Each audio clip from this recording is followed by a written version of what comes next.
Ça m'a scandalisé. C'est le PROREP, Issofa, qui devait parler parce que c'est lui qui a instruit l'affaire. C'est lui qui connaît le dossier. Ah oui, à la limite, le PG pouvait peut-être y ajouter son directeur de cabinet s'il voulait apparaître. Il envoie son directeur de cabinet, qui est magistrat.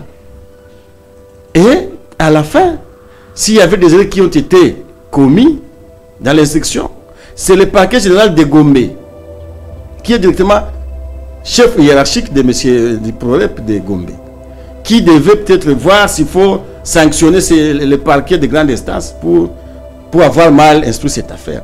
Mais maintenant, aujourd'hui, s'il faut sanctionner la qui sera sanctionné? C'est le PG Cassation, mon vieux Von, qui s'est exposé inutilement. Pendant que l'affaire a été instruite là en bas, pendant que le PG Gombe, là, qui devait voir si les choses étaient bien faites, et a fait lui faire rapport. Donc c'était d'abord la première erreur dans cette affaire. Deuxième grosse erreur, c'est se communiquer. La sorcellerie ou les accords. Tu ne peux pas venir dénoncer en public. Qui ne pouvait pas venir dénoncer. Le fait de dénoncer ça en public, partout où il va, c'est une trahison qui lui vaut une pendaison.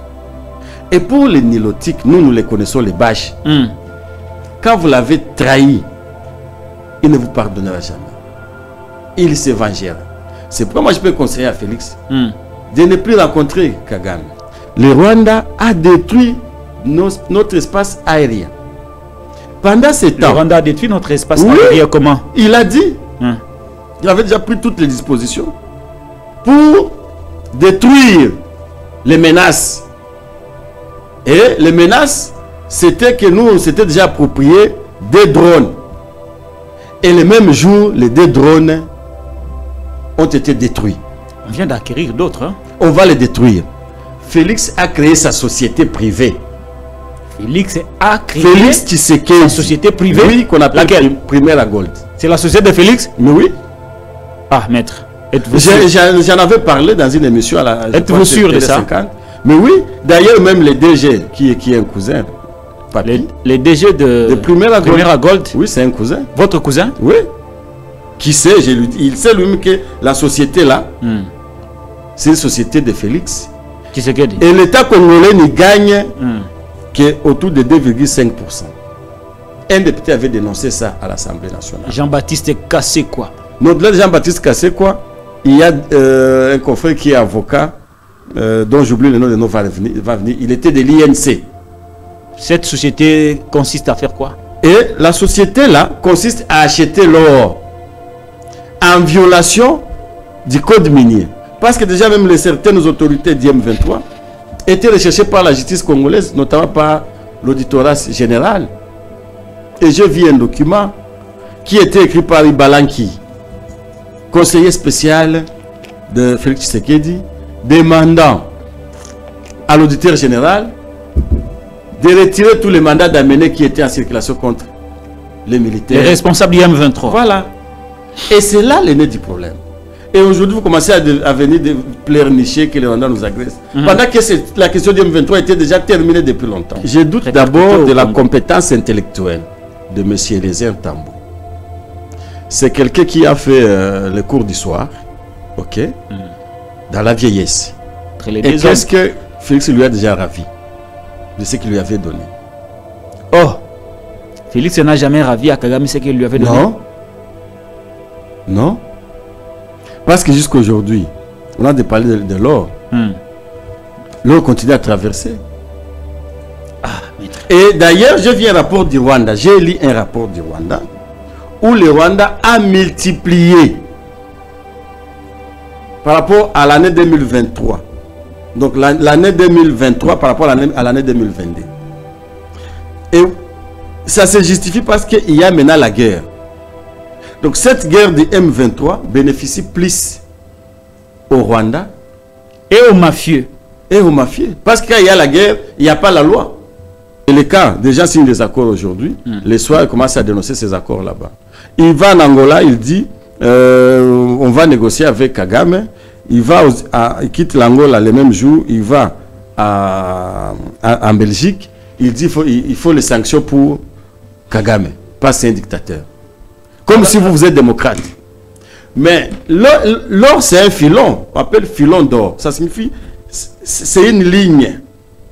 Alors, qu'est-ce qui a fait que Dieu fasse à ce que ces minéraux là-bas, que ça commence au Congo et que ça se termine au Congo? Lorsqu'on a limité les frontières, est-ce qu'on avait, si on savait déjà que dans le sous-sol, il y a l'or, il y a le filon d'or qui s'arrête, qui doit s'arrêter ici, et mettons là-bas la limite de la RDC? Non. Ça signifie qu'il y a le filon d'or qui commence en RDC, mais qui traverse jusqu'au Rwanda. Parce qu'il est Félix qui est demandeur de la rencontre. Il est essoufflé. Essoufflé, il a trouvé que dans cette guerre-là, il ne gagne pas peut-être ce qu'il pensait gagner. Parce que tous sont derrière l'argent. Et c'est comme ça, c'est pourquoi il a encore repris le voyage. Ah, il est à son 6e voyage. Oui, je vais vous expliquer. On explique à Félix, on lui dit, hein, l'argent que tu pouvais gagner dans le voyage là, tu peux le gagner dans la guerre. Parce que dans la guerre, tu sais enlever l'argent dans le trésor public, motif effort de guerre. Et récemment, le gouvernement a dit que la guerre de l'Est nous a coûté 1,5 milliard de dollars.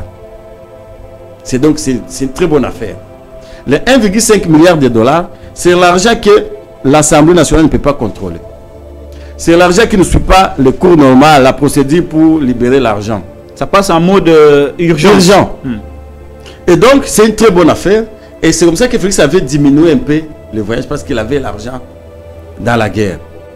Qui, quand tu vois comment il réfléchit qu'à ça dans sa tête.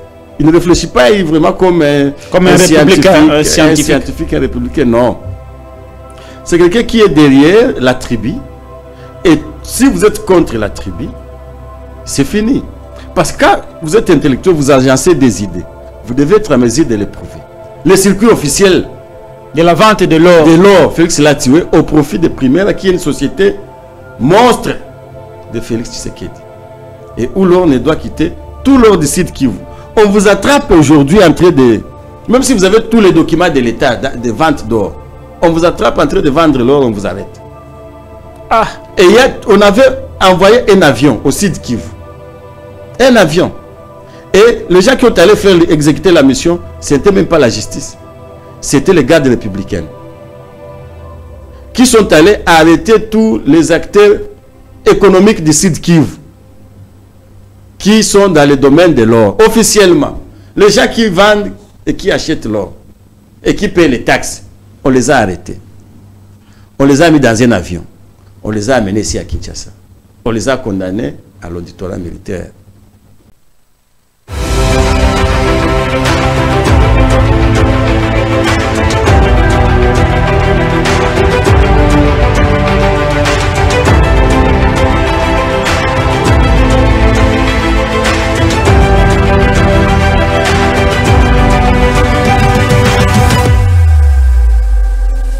Tout le plaisir est pour moi de vous savoir très nombreux sur Télénews à l'invité de Patrick Lokala. L'Union européenne a refusé de renoncer au partenariat ou au protocole d'accord qu'il a signé avec la République du Rwanda sur le minerai critique que le Rwanda a. Alors que nous savons tous qu'au Rwanda, il n'y a pas de minerais. Le gouvernement de la RDC, à travers le président de la République, Félix Antoine Tshisekedi Tshilombo, est allé exiger la renonciation de cet accord de partenariat signé entre l'Union européenne et le Rwanda. Malheureusement pour nous, Félix Tshisekedi n'a pas pu obtenir gain de cause parce que l'Union européenne a refusé de renoncer à ces partenariats d'accord sur les minéraux critiques avec le gouvernement rwandais. Est-ce un revers diplomatique? N'est-ce pas là un aspect qui démontre clairement que la diplomatie de la dénonciation, de la recherche des sanctions contre le Rwanda ne paye pas et ne paiera rien et qu'il faut absolument activer l'option militaire ou soit se préparer à l'approche militaire contre le pays des 1000 collines ou pour assurer la sécurité de notre pays. Sur ce plateau, il y a un invité qui est de l'Est, qui connaît très très bien la situation de l'Est. Il va analyser avec nous pendant quelques minutes cette problématique de l'insécurité dans la partie Est de la République démocratique du Congo. Affaire Chéribert Kende, ça continue à susciter les débats dans la classe politique. Oui, eh bien, le procureur de la Cour de cassation a interdit à tout Congolais d'épiloguer sur cette affaire. Tout commérage, toute forme de dénonciation calomnieuse seront considérées comme de faux bruits sous peine d'arrestation. Il a même autorisé à ce collaborateur de procéder immédiatement à toutes ces personnes qui vont s'hasarder à faire des commentaires sur cette affaire de Chéribert Kende. Est-ce que les circulaires du procureur et de la Cour de cassation n'a-t-il pas violé la loi fondamentale sur la liberté de pensée, d'expression en République démocratique du Congo? Pourquoi cette agitation? Pourquoi autant de communications ratées du procureur sur cette affaire? Notre invité réfléchira avec nous tout au long de cette émission. Et puis, situation au Nord Kivu, non, au Sud Kivu, où les députés nationaux, les députés provinciaux de cette province se préparent à élire le nouveau gouverneur et les nouveaux membres du bureau de l'Assemblée provinciale. Oui, est-ce que cette province a de richesses, a des enjeux pour que des acteurs politiques se battent? Kamere, Bahati, la famille Kamere. Quel est ce jeu qui se joue autour de ces conflits, de cette guerre de communication entre l'UNC de Vital Kamere, son CG, et le frère de Vital Kamere, Didier Kamere? Est-ce que c'est un jeu? Est-ce que le profil de ce gouverneur, de ce candidat gouverneur, rassure la population du Sud Kivu, qui pourrait être l'oiseau rare de cette province? Autant d'interrogations. Nous nous sommes intéressés aujourd'hui à la province du Sud Kivu. Demain, ça sera peut-être la ville de Kinshasa, ainsi de suite. Nous allons aborder cette émission avec beaucoup d'envie, beaucoup d'enthousiasme. Eh bien, nous recevons l'invité des partis locaux aujourd'hui, c'est Maître Alain Chamavou. Maître Alain Chamavou, bonjour et bienvenue. Merci beaucoup, merci pour l'invitation. C'est dans un climat de convivialité que vous m'avez invité. Quoique notre pays traverse une situation catastrophique, une situation de non-État, une situation où on n'espère plus à rien. Parce que même vous prêchez le désespoir, maître. Parce que même espérer, ça signifie que vous vivez encore. Nous, le peuple congolais, nous sommes devenus comme les militaires américains au front à Yémen, où l'espoir de vie est de 2 minutes. Si vous faites 2 minutes, vous ne savez pas que vous allez faire les 2 minutes qui suivent. Et voilà ce qui est devenu le peuple congolais. Chaque jour sur les réseaux sociaux, chaque jour sur les médias, on ne fait que communiquer sur les morts. Il y a eu des morts, il y a eu autant de morts. C'est comme si, finalement, nous devons mourir et nous allons disparaître. Nous sommes appelés à disparaître parce qu'il n'y a rien devant. C'est le noir. Vous prêchez le désespoir. Je ne prêche pas le désespoir. Je ne prêche pas le désespoir, mais je vois le désespoir. Le peuple abandonné à son triste sort. Kinshasa, dans la ville dans laquelle nous vivons, est ingouvernable, tu ne sais plus circuler, donc même à pied. Même à pied, on ne sait plus circuler. Mon vous frère, exagérez quand même. Maître. Je viens d'arriver ici, juste à côté, si je vois une personne qui porte les tricots de Félix Tshisekedi. Fachi Béton. Mais il dort par terre. Affamé. Vous lui avez donné quelque chose? Ah, mon frère, avec la photo là, il est inconscient. Je préfère marcher torse nu que de porter ce t-shirt.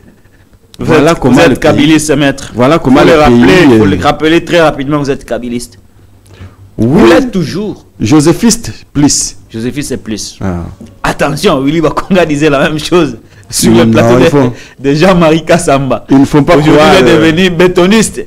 Non, vous savez, il y a des gens qui ne roulent que derrière les intérêts personnels. C'est différent de nous qui roulons derrière les intérêts publics, les intérêts nationaux. C'est différent. Ma façon de réfléchir, elle est différente de celle de Willy Bakonga. Parce que pour Willy Bakonga, si il n'a plus de carburant dans sa voiture, il change d'idée. S'il ne sait pas changer son rouleau automobile, acheter des charrois, il change d'idée. S'il ne sait plus dépenser de l'argent. Donc la politique est un gagne-pain. Oui, c'est ça. Et des gens comme ça sont très dangereux. Et effectivement, le travail pour Kabila, c'était d'extirper ces personnes-là. Et de rester avec un noyau dur, avec lequel il va transformer ce pays bientôt. Et nous sommes là prêts. Parce que nous ne serons pas là derrière des rétrocommissions. Nous ne serons pas là derrière de familiarisme ou colonisme ou tribalisme. Nous serons là avec des gens, des Congolais, avec lesquels nous avons une même vision pour développer le pays. Oui, mais il y a un journaliste qui a dit, même si cette actualité est dépassée très largement, que le PPRD est un produit rwandais. Et que Joseph Kabila était sous-traitant.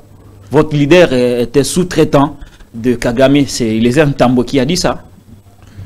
Bon, vous continuez à prêcher le kabilisme. Est-ce que le kabilisme aujourd'hui n'est pas perçu, n'est pas compris dans l'opinion comme les kagamismes, ou soit l'idéologie de Kagame, mais... Je doute d'abord de la compétence intellectuelle de M. Eliezer Ntambo. C'est quelqu'un qui a fait le cours du soir, ok, dans la vieillesse. Dans la vie normale, il y a le temps pour aller à l'université. C'est le temps où tu es célibataire, tu es jeune, tu te consacres à la bibliothèque, tu te consacres à la science. À la lecture. Mais si tu veux te rattraper dans la vie, comme je venais de voir aussi votre collègue et votre confrère qui venait de finir à l'université. Cardinal Maloula, vous parlez d'Israël Mutombo. Israël Mutombo, disant en train de défendre un TFC. Je n'ai jamais vu une université dans laquelle on défend un travail de fin de cycle. À l'université, non. Quand tu es à l'université, le jour que tu présentes ton travail, c'est ton travail de mémoire qui est collé. Alors, il faut voir, je ne doute pas de cette université, mais déjà c'est une université pour moi qui n'inspire pas confiance. Et c'est le cas pour Eliezer Ntambo, qui quand tu vois comment il réfléchit Kassaï dans sa tête. Il ne réfléchit pas vraiment comme un scientifique, un républicain, non. C'est quelqu'un qui est derrière la tribu. Et si vous êtes contre la tribu, c'est fini. Parce que quand vous êtes intellectuel, vous agencez des idées. Vous devez être à mesure de les prouver. Est-ce que c'est qu'il a dit? L'homme là, c'est la même personne qui est venue, qui a dit ceci, qui avait le général James Kabarebe, sous Félix Tshisekedi. Il venait avec des jets privés ici, il prend des millions, il les met dans les jets privés, il rentre à Kigali. Voudrait-il nous dire que Tshisekedi dont il soutient aujourd'hui, c'est un panté de Kagame, ou c'est un panté de James Kabarebe? Donc des gens comme ça, c'est pourquoi on est en train de dire que la justice est malade. Est-ce que Kabila n'est pas sous-traité par Kagame et que le PPRD n'est pas aussi l'extension du parti rwandais ici au Congo? C'est ça ce qu'il a dit. Je vais répondre du parti PPRD, quoi que je ne sois pas membre. Oui, mais vous êtes scientifique, vous êtes intellectuel. Je dois vous dire... Vous êtes aussi de la famille politique de Joseph Kabila, donc vous êtes concerné. La première des choses, Kabila est très respecté dans la région. Très respecté par Kagame. Très respecté parce qu'il s'agit d'un homme en face. Que tu ne peux pas venir te réveiller le matin et rouler dans la farine comme on a roulé Félix. Vous devez vous rappeler qu'en 2013, en 2012 déjà, Kabila est allé au Nord Kivu. Il a tenu un discours public. Il a dit, c'est assez. Et on doit mettre fin à cette aventure. Et ça n'a pas pris une année. L'histoire M23 a été conjuguée au passé. Est-ce que c'est par des accords? Non, c'est par la guerre. Nous avons vu Kabila dans les montagnes de Tchanzu. Au front, redressez-vous. Nous avons vu très bien. Félix, lui, dans les avions. Mais Kabila a été au front, mais Félix dans les avions. Pendant la guerre, oui. Mais Félix, c'est qu'il il est dans les avions. Il vient de faire 6 voyages à l'espace de 40 jours. 6 voyages. À l'espace de 40 jours, 6 voyages. Oui, 6 voyages. Donc vous comprenez que... Il vient 2 semaines à l'étranger. Lui, dans un pays en guerre. Ce sont 2 personnes qu'on ne peut pas comparer. Quand ils ont constaté qu'ils n'ont plus de choses à dire et que l'opinion les a vomis, voilà un certain Eliezer Tambwe qui a fait l'autodidacte. C'est un autodidacte. C'est un politologue. Hein? Où? À l'UPN. Quand? Il est politologue. Non, laisse. Vous savez, il y a des choses qu'on ne peut pas dire contre les gens, mais pour moi, c'est un illettré. C'est un illettré. Et un illettré, pour moi, un scientifique, venir là, commenter. Il a une licence, maître. Venir, bon, ce sont des papiers. Tu peux avoir les papiers. La licence, tu sais, pour nous, les avocats, c'est pas ton diplôme que tu peux défendre là. Tu ne viens pas à la barre devant les juges pour dire que moi, je suis licencié en droit, non. Tu viens avec ta connaissance pour convaincre les juges.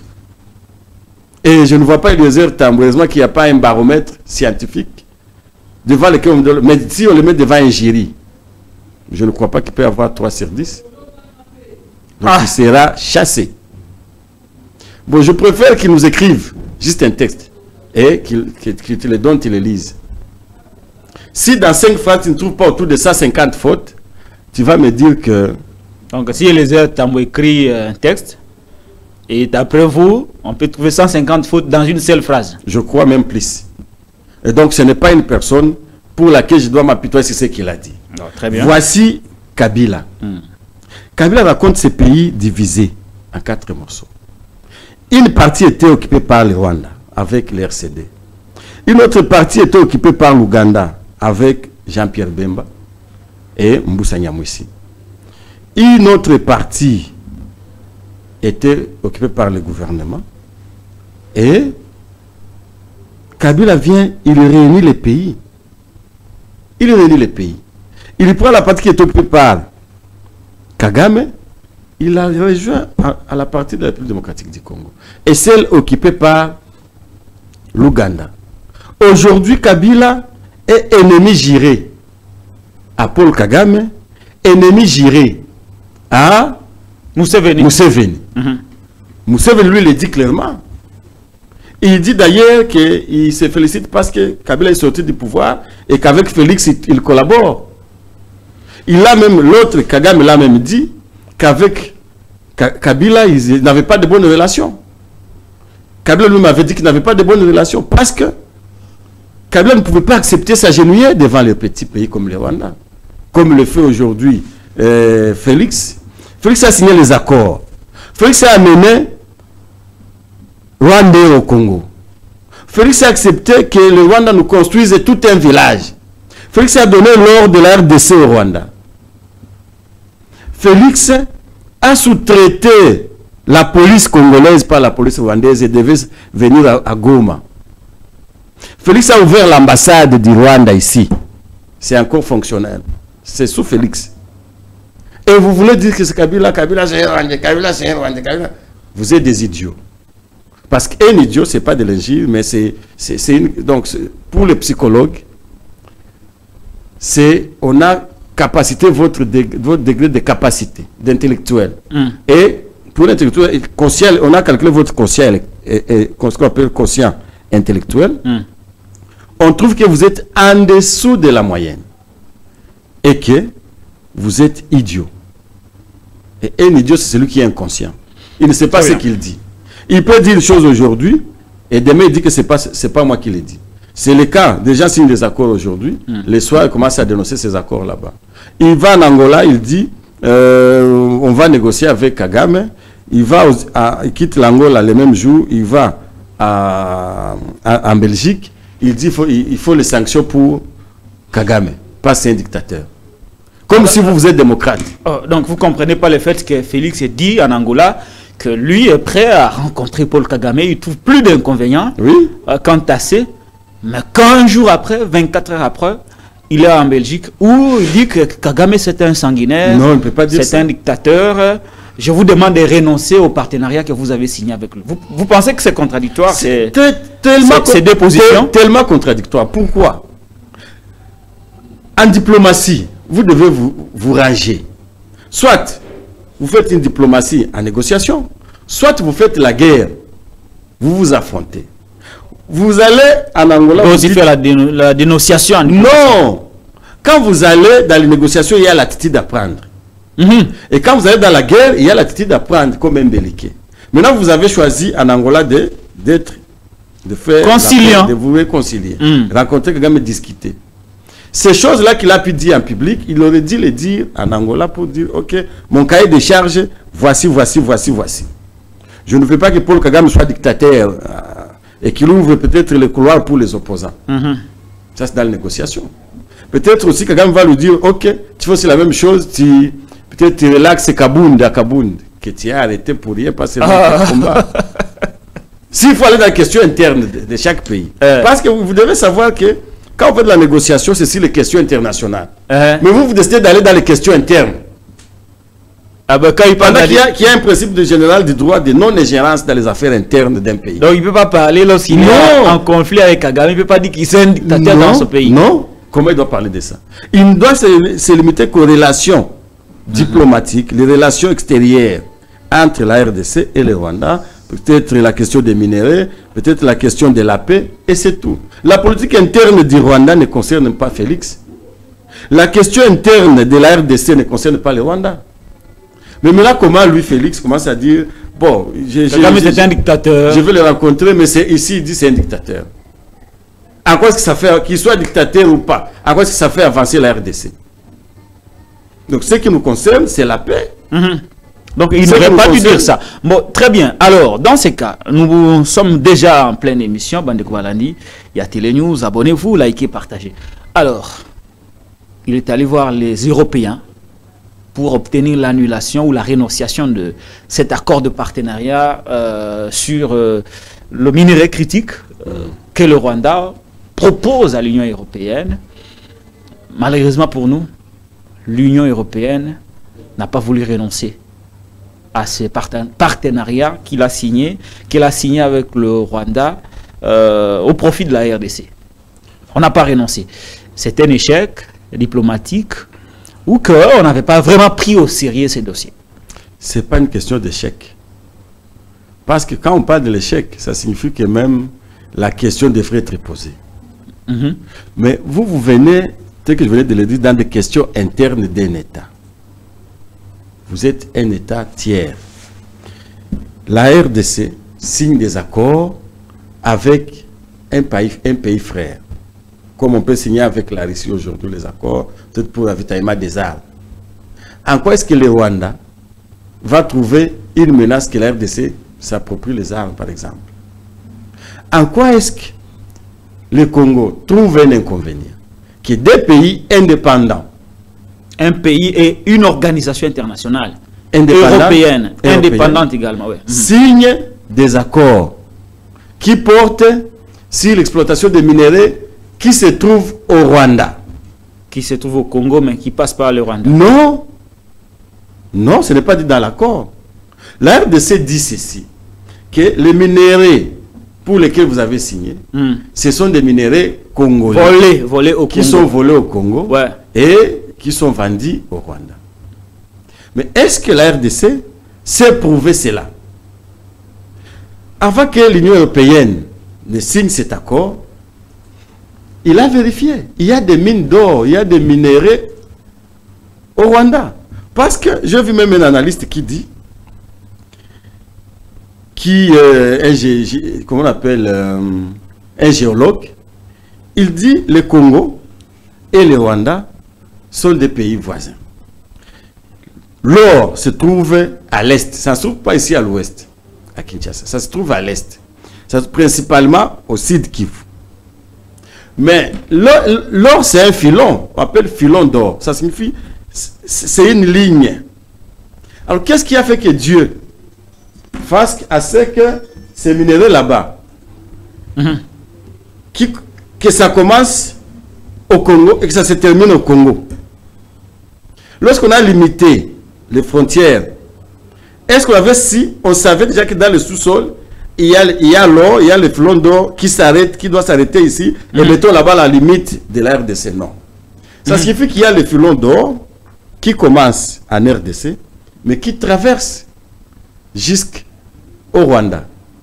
Il y a des filons d'or ou d'autres matières qui peuvent traverser de la RDC vers le Burundi, vers le Rwanda, vers l'Ouganda, selon qu'ils sont à tel ou tel endroit.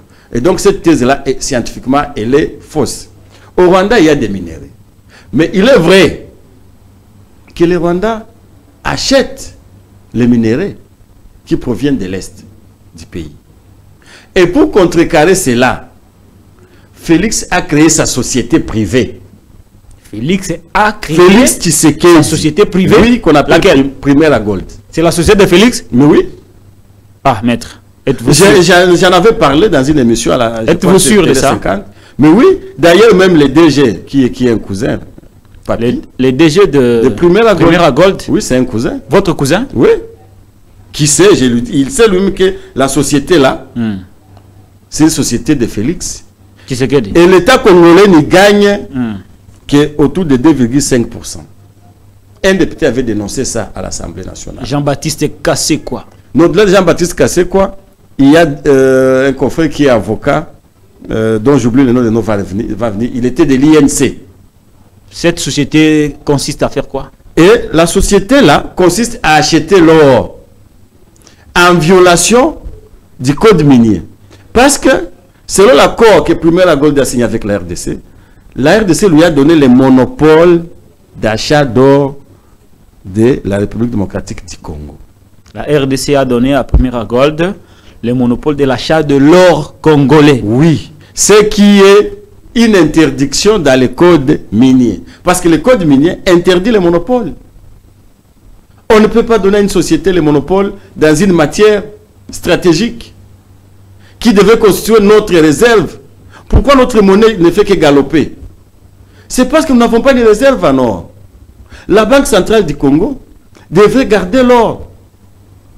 Pour que, si notre monnaie chancelle, on peut, si c'est 50 kilos d'or, on les va contre la monnaie étrangère pour stabiliser notre monnaie. Mais aujourd'hui, nous n'avons pas une réserve. Notre réserve est en train d'être vendue aux Émirats Arabes Unis. Et c'est pourquoi Félix ne quitte plus ses pays. D'ailleurs, maintenant qu'on parle, il semble qu'il est là. Ouais, il a fait, je crois, Doha, Turquie. Maintenant, il est au Qatar, à Doha, pour un séjour de travail. Hein. Le président de la République est en train de faire presque 2 semaines à l'extérieur du pays. Au moment où je vous parle, au moment où nous réalisons cette émission, le président Félix Tshisekedi est au Qatar, à Doha, pour un séjour de travail. Je venais de lire un article Africa Caribbean qui parle de sa mission officieuse.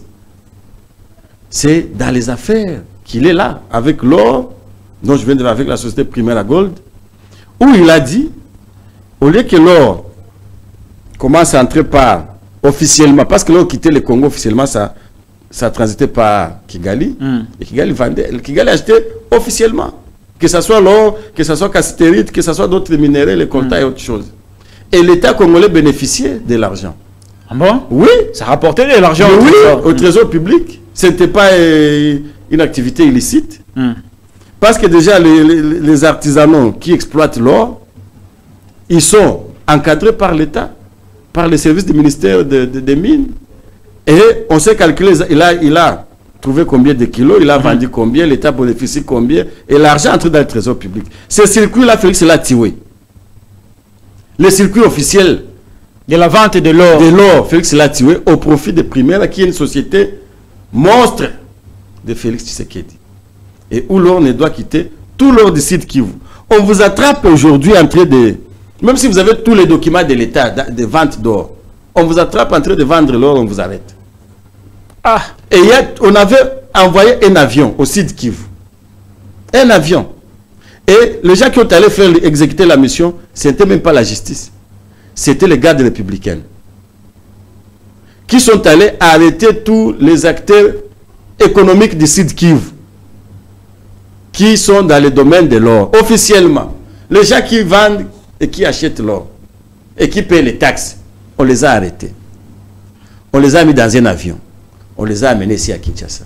On les a condamnés à l'auditorat militaire ici à Kinshasa, de Gombe. Hier, j'ai parlé encore avec un auditeur qui y avait toute cette affaire-là. Lui-même me regrettait. Mais il disait que notre travail, vous savez que nous sommes des militaires et nous suivons l'ordre donné. Et voilà comment l'aspect économique de l'eau a été tiré. Le refus de l'Union européenne de renoncer à ces partenariats qu'il a signés avec le Rwanda pourrait aussi être motivé par le fait qu'il y a des sociétés comme ça, obscures, dès lors au Congo. Mais oui, non, nous ne sommes pas sérieux. Devant nous, il n'y a pas, nous n'avons que les mafieux. Les mafieux. Comment allez-vous signer une organisation bien réputée comme l'Union européenne? Peut-être signer avec des mafieux, des autorités congolaises qui sont dans la magouille, qui sont dans la rétrocommission, qui ne respectent pas leurs engagements, qui peuvent se réveiller le matin, ils disent ceci et le soir, ils disent autre chose, et qui ne sont pas dans la traçabilité. On ne peut pas signer avec ces gens là-bas. C'est comme ça que l'Union européenne a trouvé un partenaire sûr, fiable, qui est le Rwanda, sincère, crédible, qui est le Rwanda. Vous utilisez le concept de Félix. Lui aussi a traité Paul Kagame de sincère, de fiable, de crédible. Hein? Et quand il a voulu l'amener dans les magouilles, Kagame a dit non, moi je ne fais pas les magouilles. C'est ça en fait le conflit. Il est vrai qu'on a diabolisé Kagame. Moi je ne suis pas son avocat ici. Mais c'est là qui ont déjà travaillé avec Kagame. Attention, on va dire que vous ça me fait rien, de Kagame. Oh non, je ne parle pas de l'arrestation. On risque de dire que vous travaillez pour Kagame, c'est ça. Vous communiquez pour Kagame. Et si Kagame me consulte aujourd'hui comme avocat, dois-je refuser de vendre mes services? Déjà, l'État congolais ne me... Attention, Innocent Baloum a eu des problèmes comme ça quand il a déclaré qu'il ne trouvait aucun inconvénient d'aller jouer à Kigali. La société était montée au créneau pour lui demander d'arrêter. Non, mais qu'on se le dise, moi je suis avocat de profession. C'est de ça mon travail. Kagame a un conflit dans son pays au niveau international. Il me consulte comme avocat. Contre Félix? Contre Félix, oui, parce que... En tout cas, contre Félix, je serais...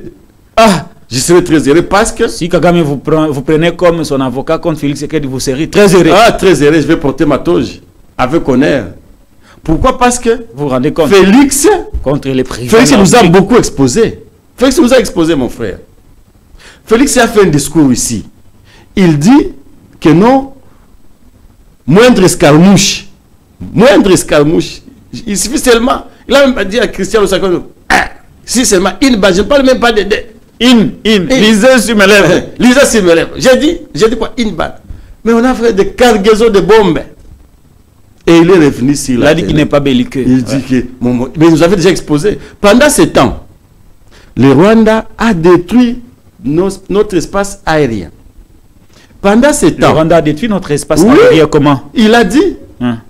Il avait déjà pris toutes les dispositions pour détruire les menaces. Et les menaces, c'était que nous, on s'était déjà approprié des drones. Et le même jour, les deux drones ont été détruits. On vient d'acquérir d'autres. Hein? On va les détruire. Parce qu'il n'y a pas de mécanisme de protection.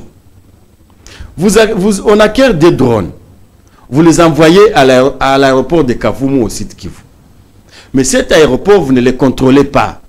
Cet aéroport n'a pas ce qu'on appelle la tour de contrôle. Vous connaissez que dans la mission de l'aéronautique civile, la tour de contrôle, c'est elle qui s'est localisée. Là où se trouve un engin, et ça doit être une drone militaire, ça doit être un avion, qui veut décoller ou qui veut atterrir.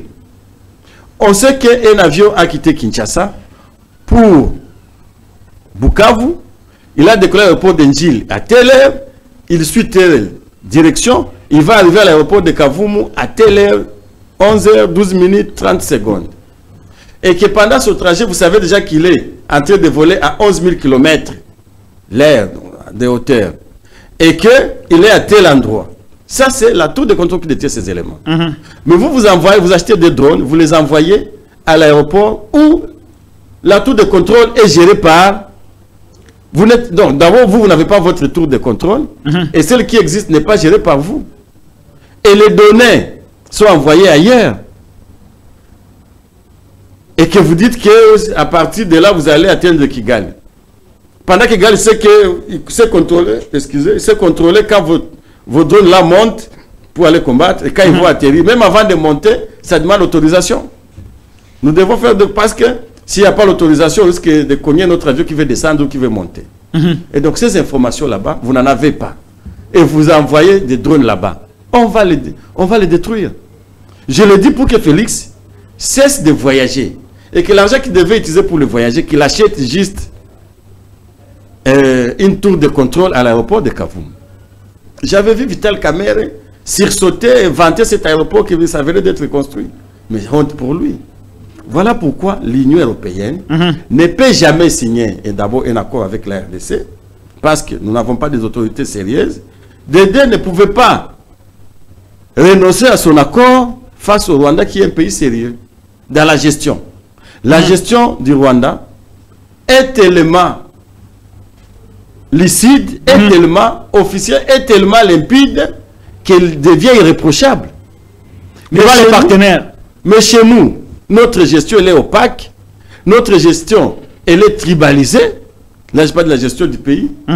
Notre gestion, elle est dans les rétrocommissions. Comment une organisation sérieuse comme l'Union européenne peut-elle signer des accords avec vous? Voilà, nous avons perdu. Nous avons des matières que nous sommes en train de perdre. Deuxième des choses, ou troisième des choses, très rapidement, les minerais exploités au Sud Kivu. Principalement l'or, parce que c'est de ça qu'on parle. Vous prenez un gouverneur, vous cherchez un commissionnaire, vous le nommez comme gouverneur. Vous le dites, parce que quand les minerais traversent, ce n'est pas la nuit qui traverse, c'est la journée. Et tous les services de sécurité sont informés. Du trafic de minerais. Oui. Quelqu'un m'avait parlé, un confrère, dans un dossier, et tout, parce que les avocats se parlent, qui est avocat d'un opérateur économique du site Kivu, dans les minerais. Il dit que la personne là peut avoir autour de 10 à 15 millions de dollars dans sa maison. Autour de combien? Même plus de 15 millions de dollars dans sa maison. En liquide? En liquide, monnaie liquide, dans sa maison. Ces opérations d'achat de vente d'or, ça ne se passe jamais à la banque.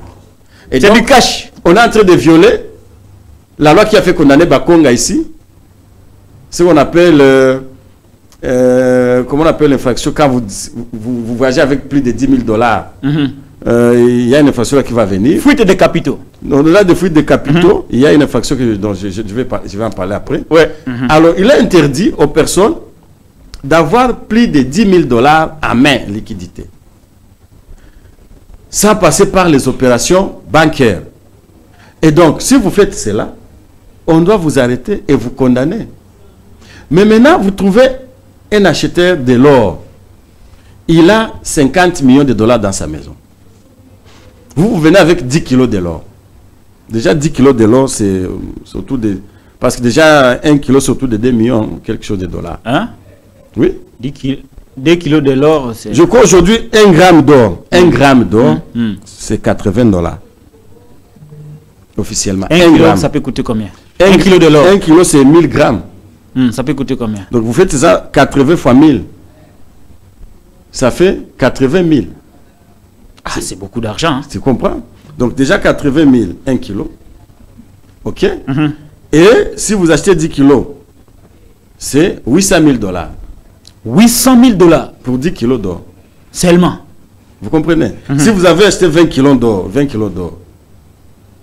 c'est 1 600 000 dollars. Et vous venez, hein, 20 kilos d'or, c'est 20 kilos, vous en avez dans les mains comme ça, on vous donne 1 600 000. L'homme ne va pas à la banque, il vous appelle chez lui à la maison. Il teste la matière, c'est OK. Il prend, il va dans sa maison, il prend 1 600 000 dollars, il vous donne. La personne, quand il veut passer à la frontière avec l'or, il met l'or, peut-être 200 kilos d'or. Vous comprenez déjà la valeur de l'or. 200 kilos d'or, c'est dans les 160 millions de dollars. Il met ça dans la voiture, dans sa Jeep. Il a 200 kilos d'or. Il arrive à la frontière. Avant qu'il ne voyage, le numéro 1 de DG m'est informé que M. Tel va partir. Le numéro 1 de l'ANR, donc le REDOC, il est informé. Le gouverneur, c'est lui qui informe tous les services que tel va passer. Il a 200 kilos d'or, il va au Rwanda. Il arrive à la frontière,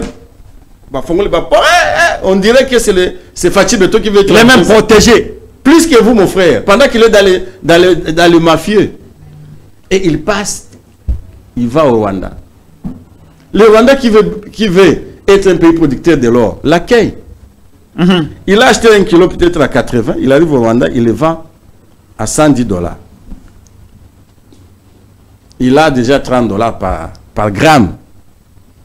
Et calculer 110 dollars maintenant multiplié par 200. Une grosse fortune. Hein? Qui gagne en un clé d'œil. C'est en fait une bande organisée que Félix aussi a récupérée. Donc, ça, on ne sait pas quand même vérifier. Mais... Non, mais c'est ça. Primera Gold existe, non? Allez, est-ce que c'est une société de l'État? On a dit que c'est pour les Qataris, non? Ah, voilà. Mais les Qataris, là, c'est qui? Les Qataris, là, c'est qui? Pourquoi tous les monopoles, jusqu'à lui donner 99,75, non, 98% des bénéfices et 2% à la République démocratique du Congo. Pourquoi? Pourquoi on ne pouvait pas dire non, le local a créé cette société? Parce qu'on sait que la création d'une société aujourd'hui, c'est 30 dollars au guichet unique. Ah, les fractions dont je voulais parler, ce qu'on appelle le blanchiment des capitaux. Blanchiment des capitaux, oui. Et donc, vous voyagez déjà avec plus de 10 000 dollars. Vous êtes dans le blanchiment des capitaux. Très bien. Alors, on va relancer l'émission, maître Alain Chamavou. Que dites-vous de... Même si Félix a traité clairement Kagame de dictateur, de sanguinaire, de tout, mais il souhaite quand même les rencontrer pour lui dire d'arrêter. C'est ce qu'il a dit à l'émission Briefing organisée par Patrick Mouyaya. Vous pensez que ce sera possible que les deux chefs d'État se retrouvent pour une paix durable dans la partie Est? Qu'est-ce que Félix va concéder, donner à Kagame?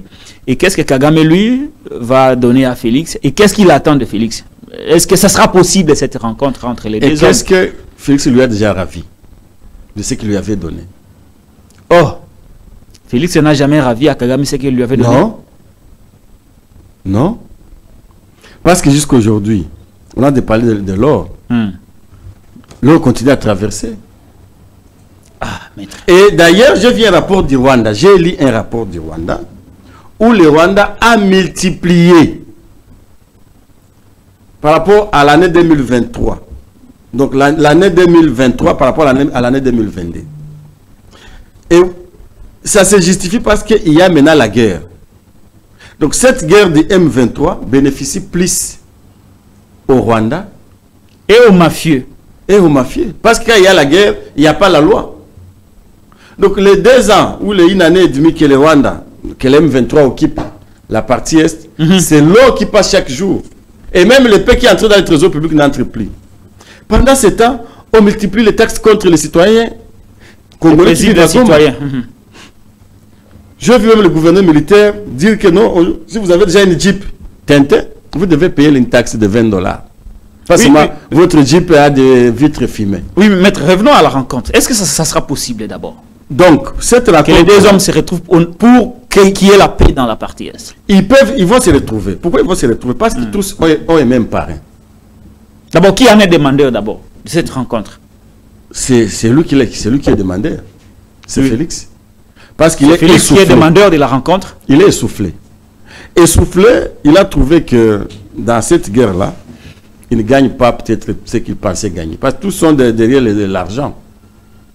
Et c'est comme ça, c'est pourquoi il a encore repris le voyage. Ah, il est à son 6e voyage. Oui. Je vais vous expliquer. On explique à Félix, on lui dit, hein, l'argent que tu pouvais gagner dans le voyage là, tu peux le gagner dans la guerre. Parce que dans la guerre, tu sais enlever l'argent dans le trésor public, motif effort de guerre. Et récemment, le gouvernement a dit que la guerre de l'Est nous a coûté 1,5 milliard de dollars. C'est donc c'est une très bonne affaire. Les 1,5 milliard de dollars, c'est l'argent que l'Assemblée nationale ne peut pas contrôler. C'est l'argent qui ne suit pas le cours normal, la procédure pour libérer l'argent. Ça passe en mode urgence. Urgent. Et donc, c'est une très bonne affaire. Et c'est comme ça que Félix avait diminué un peu le voyage parce qu'il avait l'argent dans la guerre. Mais il trouve maintenant, il trouve que non, cette question commence à me salir. Ça commence à me salir. Il faut que même s'il y a beaucoup d'argent, mais non. Président, tu vois, cette question-là commence à... Et au Betamabé, alors il faut arrêter. C'est pour ça qu'il dit, ok, j'arrête avec... Je cherche comment arrêter avec la guerre et reprendre mes voyages qui... Parce que les gens avaient déjà... Donc les 1 milliard à 500 millions décaissés pour l'effort de guerre là n'ont pas véritablement servi. Non, sont entrés dans les poches des gens. C'est entré dans les poches des gens. Et qu'est-ce qu'on a justifié avec 1,5 milliard de dollars qu'on a acheté des drones? Pendant que un seul drone coûte 2 500 000. Donc les 2 drones là c'est 5 millions. Mais 5 millions par rapport à 1,5 milliard de dollars, c'est rien. Ça représente rien. Rien du tout. Et donc, on dit, on a acheté des tenues militaires. Mais pendant ce temps, ce sont les militaires même qui s'achètent des tenues.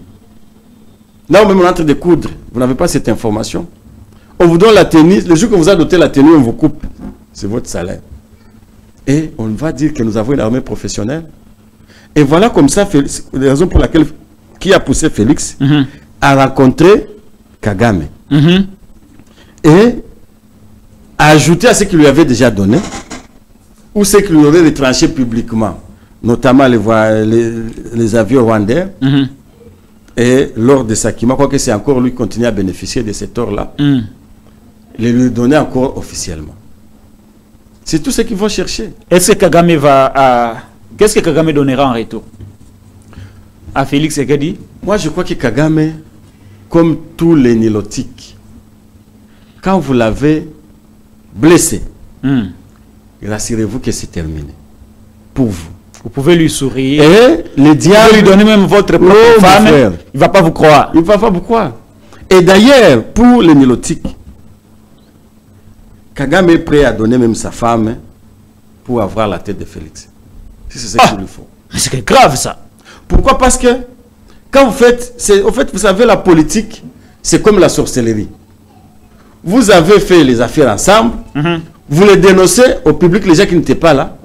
C'est comme une forme de trahison. Oui, c'est une pendaison. C'est une pendaison que vous méritez. Et dans la situation dans laquelle le Congo et le Rwanda se sont retrouvés après les élections de 2018, où Félix a pris le Rwanda comme un partenaire fiable, c'est lui qui l'a dit, sincère, crédible. Ils sont allés au stade des martyrs enterrer le fait Sphinx, Tshisekedi. Ils ont fait les affaires ensemble. Félix commençait le week-end, Félix commençait à aller prendre de l'air au Rwanda. Au Rwanda, sa femme allait visiter même les orphelinats et tout consort. Votre belle-sœur, hein? Oui, votre sœur plutôt. Oui, c'est ma sœur, je ne dois pas la nier, c'est ma sœur. C'est votre sœur. Mais c'est votre sœur, papa. Elle ne conseille pas son mari. Et Félix, c'est votre beau-frère. Je n'ai pas refusé. Je n'ai pas refusé. Je n'ai pas dit le contraire. Donc, pour dire que là où ils étaient déjà arrivés, ils avaient déjà fait les accords ensemble, ils avaient déjà mangé, partagé ensemble la sorcellerie ou les accords. Tu ne peux pas venir dénoncer en public. Qui ne pouvait pas venir dénoncer. Le fait de dénoncer ça en public, partout où il va, c'est une trahison qui lui vaut une pendaison. Et pour les nilotiques, nous les connaissons, les bâches. Quand vous l'avez trahi, il ne vous pardonnera jamais. Il se vengera. C'est pourquoi moi je peux conseiller à Félix de ne plus rencontrer Kagame. Vous conseillez au président Félix Tshisekedi de ne pas rencontrer Kagame. Oui, j'ai comme beau-frère. J'ai quand même besoin de mes neveux qui sont là-bas. Ils ont besoin de leur papa. Je ne voudrais plus que Félix rencontre Kagame. Pour sa vie, hein? C'est pour sauver sa peau. Je voudrais qu'on y aille par la guerre. Comme ça a été en 2013 avec Kabila, Joseph, que je soutiens. Et que j'ai sali en passant. Comme ça, là, nous serons respectés. Nous avons des militaires. Mais aujourd'hui... Mais qu'est-ce qu'il va faire de la promesse qu'il a fait à Joao Lorenzo et tout le monde qu'il irait rencontrer Kagame au cas où il accédait à votre demande, n'est pas aller voir Kagame pour sauver sa vie? Non, qu'est-ce qu'il a à faire avec Lorenzo par rapport au peuple congolais? Il n'est pas là, il n'est pas le représentant de Lorenzo ni de notre pays. C'est le représentant des Congolais. Et les Congolais disent, nous voulons que la guerre prenne fin. Kabila l'avait dit, Kabila le père, la guerre doit retourner de là où elle a commencé. C'est tout. Pourquoi? Nous l'avons fait retourner avec Kabila le fils, de là où elle a commencé. Il a tué, c'est pas lui, on a tué tous les généraux qui se sont battus, Delfe Kaimbi, paix à son âme, qui a si divisé le M23, El Makenga et le Uniga. On a tué Mukuntu, qui a si condamné, et qui avait même refusé de supprimer les mandats d'amener qui étaient en circulation. Pour ça, on l'a tué. Parce que déjà, même certaines autorités du M23 étaient recherchées par la justice congolaise, notamment par l'auditorat général. Et je vis un document qui était écrit par Ibalanki, conseiller spécial de Félix Tshisekedi, demandant à l'auditeur général de retirer tous les mandats d'amener qui étaient en circulation contre les militaires. Les responsables du M23. Voilà. Et c'est là le nez du problème. Et aujourd'hui, vous commencez à venir de pleurnicher que les Rwandais nous agressent. Pendant que la question du M23 était déjà terminée depuis longtemps. Très bien. Alors, Maître Alain Chamavou, on va aller très vite pour finir cette question de l'Est. Est-ce que vous pensez que, comme Félix a demandé de la rencontre avec Kagame, il pourrait aussi faire des efforts pour rencontrer ses collègues politiciens congolais, par exemple Kabila, Katumbi Fayulu et Mukwege, au nom de la paix et de la cohésion nationale? Est-ce que c'est important? Je suis un partisan de la cohésion nationale comme nationaliste. Et je crois que l'erreur que les Rwandais sont en train d'exploiter, c'est cette manque de cohésion interne. Et je l'ai dit, une seule tribu ne peut pas combattre un pays. La tribu, c'est nos frères Luba, qui pensent que la République démocratique leur appartient, et qui sont en train de vouloir combattre, qui pensaient combattre un pays, le Rwanda. Mais si c'était tous les Congolais qui combattaient le Rwanda, ou les M23, aujourd'hui on ne parlait plus des M23, tous les généraux qui ont combattu dans la guerre en 2013, ceux-là qui ne sont pas morts, comme ceux-là que je venais de citer, ceux-là qui ne sont pas morts sont en prison aujourd'hui. D'autres sont en exil. Et vous le faites, et ceux-là qui ne sont pas en exil sont en errance ici, certains à Kankokolo sans fonction. Et on les a fait remplacer par qui? Par des Kassaïens. Des gens recrutés, alimentés, sans formation, et directement, on les nomme à des postes de responsabilité dans l'armée. Félix comprenant qu'il n'a plus l'armée, il est en train de recruter des mercenaires. On ne sait même pas, lui-même ne sait même plus les nombres, il a combien. Vous vous rappelez que les mercenaires, là, on aurait appris qu'ils ont des salaires mirobolants. Oui, dans les $2500, un mercenaire. Un mercenaire. Et aujourd'hui, toucherait $2500. Oui. Et aujourd'hui, peuvent être autour de 20 000 mercenaires. Au Congo? 20 000 mercenaires au Congo. Et dont chacun a un salaire de moyennement $2500. Alors, $2500 fois 20 000, ça fait pourrait 5 millions de dollars chaque mois. Oui. Que l'État congolais dépense pour les mercenaires. Pour les mercenaires. Et entre-temps, le militaire congolais touche combien? 80, hein, entre 80. D'ailleurs, même, il semble le général maintenant aujourd'hui touche $100. Un général toucherait $100, alors qu'un mercenaire recruté 2500. Parfois, c'est un caporal. Qui ne combat même pas. Vous comprenez? Et vous pensez que notre armée peut gagner la guerre comme ça? Démoraliser, démobiliser, soudoyer. Un caporal commande un général. Un lieutenant, si c'est un louba, il peut intimider un major dans mon Kwambok.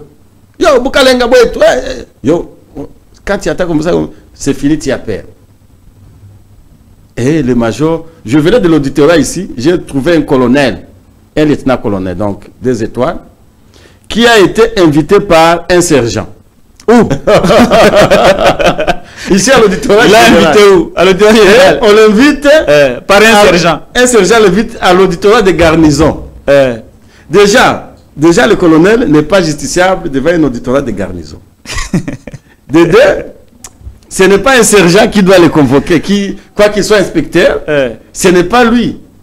Et c'est une seule invitation, on met le nom de ce colonel là-bas, le nom de sa femme et de ses enfants.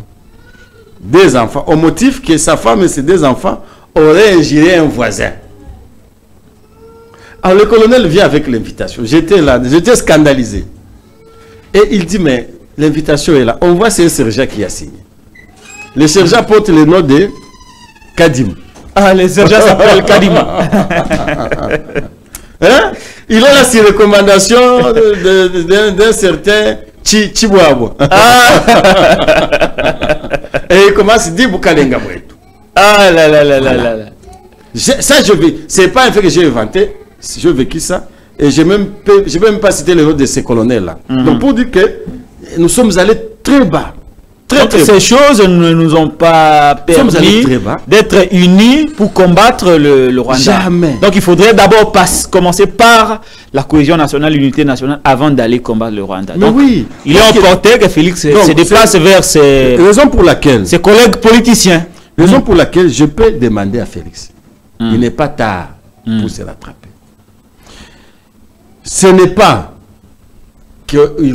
c'est pas qu'on va dire qu'il est devenu faible, qu'il s'est humilié, qu'il est de rencontrer Kabila, qui a l'expérience, plus que lui.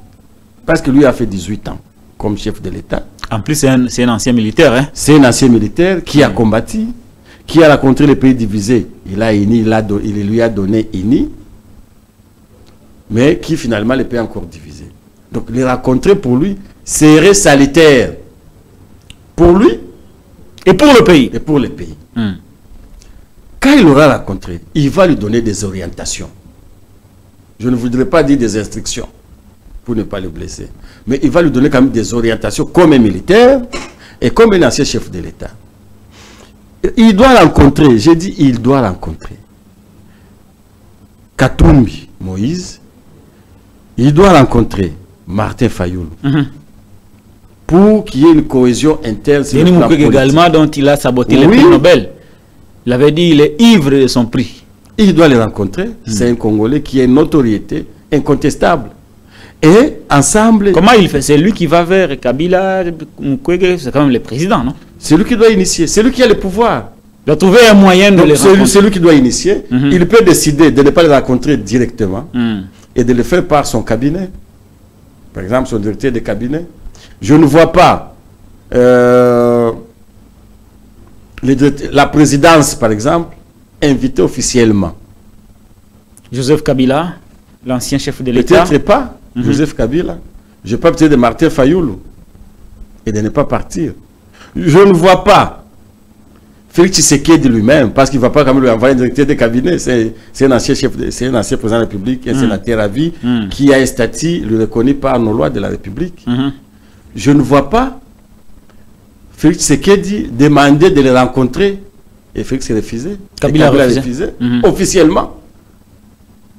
C'est quand il le fait. Tout ça, ce n'est pas dans le but de partager le pouvoir. Loin de ça. C'est dans l'intérêt de notre pays, dans l'intérêt de la cohésion. Et la cohésion, c'est quoi? C'est quand vous parlez des élections de 2023. Cette parodie-là, ça a encore divisé davantage les Congolais. Qu'ils étaient unis. Donc, on doit mettre cette question-là à table. Être courageux de dire qu'il n'y a pas eu élection. Comme il n'y a pas eu élection, comment faire pour organiser de bonnes élections? C'est tout. Et au-delà de ça, on constate que l'armée est tribalisée. Comment avoir une armée républicaine? Dans les gardes républicains, il semble qu'on a chassé tous les Katangais. Tous sont chassés. Pendant qu'ils sont des Congolais qui ont servi la République. Mais seulement parce qu'on pense qu'ils sont de la même tribu que l'ancien président Joseph Kabila. Et que vous devez mettre des Balouba. Voilà comment le pays est géré. Et maintenant, nous les Swahiliphones, nous les gens du Kivu, qui n'avons jamais accédé à la magistrature suprême, n'avons-nous pas le droit de sécuriser le président de la République? Effectivement, heureusement que c'est mon frère qui est là comme... Mais votre soeur est mariée au président, vous n'avez pas à vous plaindre. Bon, je dis même que Kabi, le général Kabi, c'est quand même... Oui, mais vous gérez même les lits du président, vous, du Kivu. Bon, là, c'est une parenthèse. C'est une parenthèse, je ne vais pas y revenir. Très bien, comme nous parlons du Kivu, on a compris qu'il faut la cohésion nationale. Maître Alain Chamavou, pour nous permettre de faire face au Rwanda. Une tribu ne devrait pas prétendre combattre le Rwanda, mais c'est l'association, la réunion de toutes les tribus, les concours de toutes les tribus du Congo qui peuvent faire face au Rwanda. Donc, Félix Tshisekedi a intérêt. Il ne perdra rien à Kolongabe, président de la République, mais c'est pour et au nom de Congolais. Ouais. Allez, on reste au Kivu quand même. Hein. Tout à fait. Aux candidatés, gouverneur. Non. C'est la mode actuelle. Je suis ni, je devrais être candidat député national s'il y avait élection. On a gagné pété. Hein? Non, mais non, il faut voir. J'ai une notoriété indiscutable. Je te dis que le jour que on a décidé de ne pas postuler, Bahati Lukwé va organiser une fête. Avec ses enfants, les Serge qui... Ils ont organisé... le type a postulé, les gens commençaient à prendre des champagne. Parce qu'ils étaient mal barrés. Ils étaient mal barrés. Les gens étaient disposés au changement. Très bien. Mais pourquoi nous n'avions pas postulé? C'est parce que toutes les lois étaient violées. Du début à la fin. La loi électorale, traitement des candidatures, et je ne sais pas même le mot d'élection et le jour du vote qu'on a organisé pendant 7 jours, si c'est 6 jours, je ne sais pas, de mercredi à dimanche. Tout était dans l'irrégularité. Bon, très bien, c'est pas ça le débat d'aujourd'hui. Je voudrais analyser avec vous d'abord, maître, la géographie économique du Kivu, du sud Kivu. Est-ce que le sud Kivu a des richesses? Nous venons de dire ici, l'or qu'on parle, c'est au sud Kivu. C'est principalement dans le territoire de Chabunda et dans le territoire de Mwenga. Il y a de l'or là-bas. C'est en fait là le siège de l'or. Et c'est cet or-là qui va dans les Maniema. Parce que le territoire de Chabunda est à limite avec le territoire de Pangi. Le territoire de Pangi, c'est déjà chez Kokonyangi, c'est dans les Maniema. Et l'or, c'est, comme je l'ai dit, c'est un filon. Donc, c'est une ligne. Et donc, tous les Bourega, et les Bourega, c'est Mwenga, Chabunda, Pangi. C'est ça ce qu'on appelle Sakima. L'or de Sakima. C'est ça ce qu'on appelle Sakima. Voilà. C'était ça, la constitution de Sakima. Donc, c'est une province riche, le sud Kivu. Très riche. Très riche. Très riche. Et c'est ça qui justifie l'envie des politiciens à avoir le contrôle de cette province. Il y a par exemple l'UNC qui est très divisé autour d'une candidature. Il y a Didier Kamere qui s'est porté candidat gouverneur de la province du Sud Kivu. Mais cette candidature a été rejetée par l'Union pour la Nation congolaise de Vital Kamere. Le secrétaire général de ce parti, je cite Billy Kambale, a fait même un communiqué pour se désolidariser de Didier Kamere et lui demander de renoncer à cette ambition au profit d'un autre candidat de l'UNC. Mais Didier Kamere, qui est le frère du président Vital Kamere, a rejeté. Il a même répondu à des termes peu courtois à Billy Kambale, qui ne renoncerait pas à cette démarche parce que lui a l'ambition de sauver cette province longtemps abandonné par des politiciens. Qu'est-ce qui s'est passé réellement entre les membres de l'UNC? Est-ce que Didier Kamere n'a pas le profil pour finalement devenir le gouverneur de cette province du Sud Kivu? Peut-être, avant de parler du poste de gouverneur, laissez-moi vous peindre la province du Sud Kivu. Très bien, rapidement, pour aussi ça. La province du Sud Kivu, c'était le miroir du Kivu. Rappelez-vous que dans les années 60, jusqu'à 70, jusqu'à 84, on ne parlait pas du Nord Kivu, on ne parlait pas du Maniema. On parlait du Kivu. On parlait de la province du Kivu. Il n'était pas encore des membres. Et le chef lié, c'était Bukavu. Et Bukavu, on l'appelait Bukavu la Belle, Suisse d'Afrique. Parce que quand tu regardes la ville, quand elle est montagneuse, hein? Oui, et au bord du lac. Au bord du lac. Une verdure. Il fait très beau là-bas. Hein? Très beau. Il faisait très beau. Avant que les Satan, le diable viennent détruire la province. Mais aujourd'hui, Bukavu est devenu sale plus que Kinshasa. Bukavu est devenu... Quand il pleut là-bas, c'est la boue partout. Mais qui ont détruit la province du site Kivu, qu'ils ont considéré comme leur vache laitière? Ce sont les soi-disant leaders du Kivu, du site Kivu principalement, notamment Vital Kamerhe, notamment Bahati Lukwebo, Katintima, qui ne pensent que cette province est un bien privé pour eux et pour leurs enfants. Et ils peuvent se battre pour occuper, à travers leurs commissionnaires, la province. Ce n'est pas dans l'intérêt de gouverner, d'échanger ou d'améliorer, mais dans l'intérêt de voler. Tu ne peux plus comparer aujourd'hui le site Kivu et le Nord Kivu, pendant que le Nord Kivu était une district du site Kivu. Mais aujourd'hui, le Nord Kivu est avancé. Par exemple, vous ne pouvez pas comparer la ville de Goma à celle de Bukavu. Jamais. La ville de Goma, c'est la plus belle ville. C'est propre. Tu vois pourquoi? Pendant que la ville de Goma n'existait pas. Mais qui a détruit la province? Je viens de citer le nom. Et ce sont ces gens-là qui se craponnent chaque jour. Regardez la législature passée. C'est Bat qui a géré le site Kivu pendant les 5 dernières années. Katintima lui-même a été gouverneur de cette province et c'est lui qui a participé même pour la division ou le morcellement des parcelles, vente des maisons de l'État. Il a même vendu, il commençait à vendre une parcelle de 3 mètres sur 4. Qu'est-ce que tu peux construire sur une telle parcelle? Ou le faux sceptique est au salon. Quand le faux sceptique est rempli, vous voyagez d'abord, vous laissez la maison vide, on vient au vide, un mois plus tard, vous retournez dans la maison. Et aujourd'hui, ils se battent derrière ça. Et la stratégie pour Vital Kamerhe, c'est laquelle? C'est de prendre. Il dit, si je soutiens la candidature de mon petit frère, les gens du site qui vous sont intelligents ne vont pas participer. Ils ne vont pas voter pour mon petit frère. Ils ont monté une stratégie de division. Et la division pour faire une diversion et tromper les députés. Il dit, petit frère, tu veux gérer la province? Là, ça, il dit à Didier Kamerhe. Il dit à Didier Kamerhe, tu veux gérer la province du site Kivu? Oui. Ok. Toi, va là-bas. Fais comme si tu es opposé à moi. Tu es opposé à moi. Et convainc les députés, je vais t'aider. Les jours du vote, je vais donner mes députés, ils vont te voter. Entre-temps, je vais proposer un candidat de mon parti officiellement qui n'aura pas de moyens et qui ne sera que l'étiquette. Et enfin, tu seras élu. Quand tu seras élu, moi je viendrai te féliciter. Bah, tu comprends. C'est ça le jeu. C'est ça le jeu.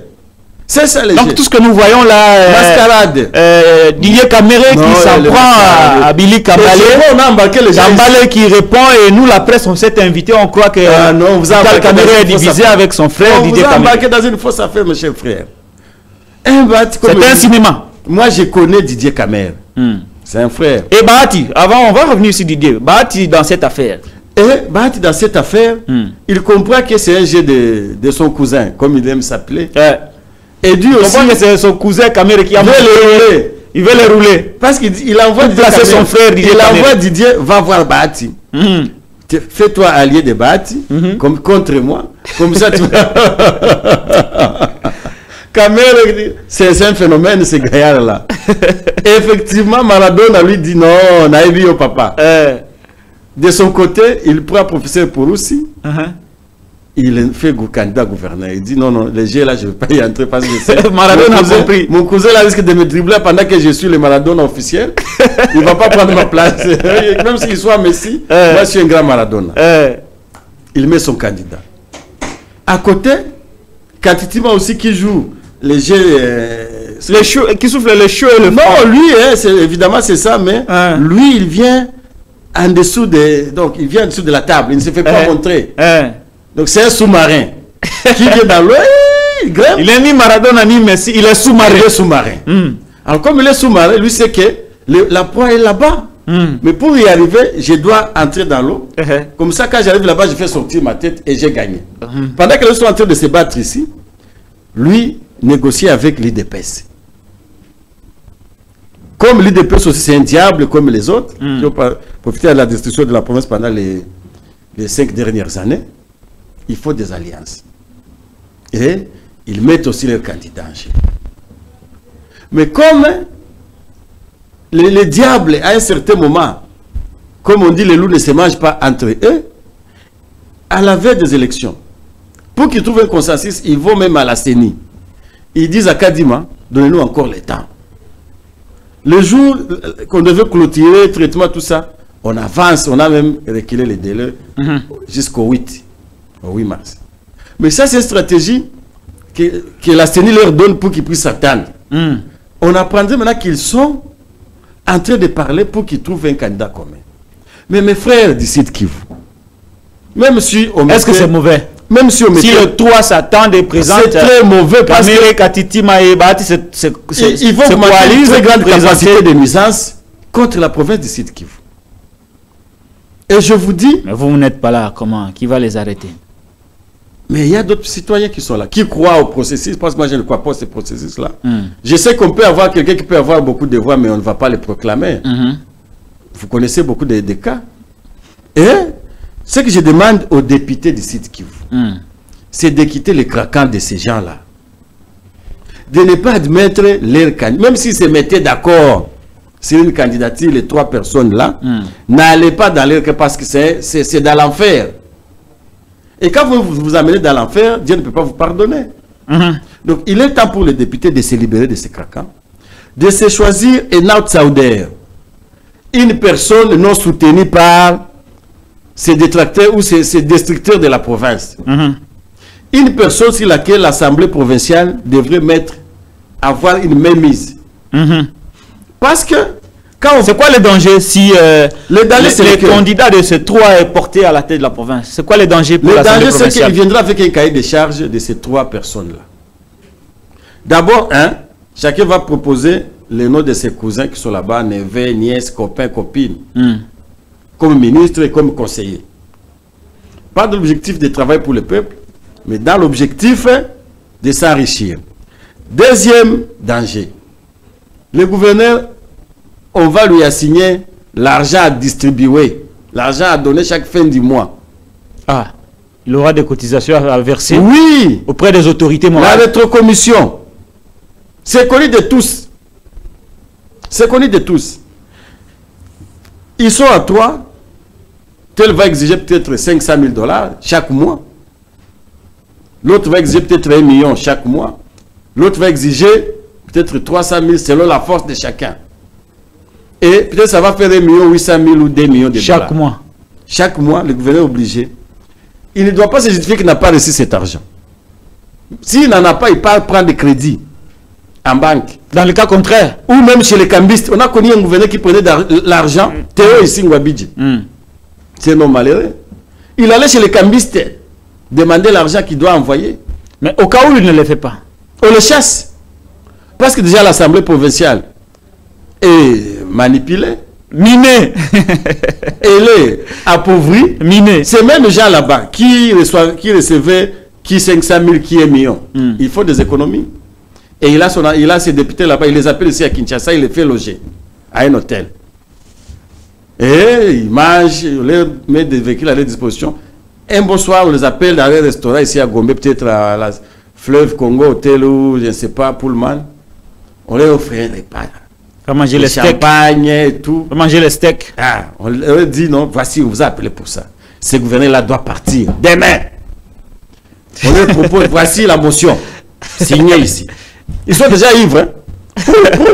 Ils signent la motion. Chacun 5 000 $, 5 000 $, 5 000 $, 5 000 $. Billet d'avion garanti. Billet d'avion garanti. Et on leur dit, allez, vous pouvez passer dans le magasin, c'est vous qui veut prendre 2 vestes, 3 vestes.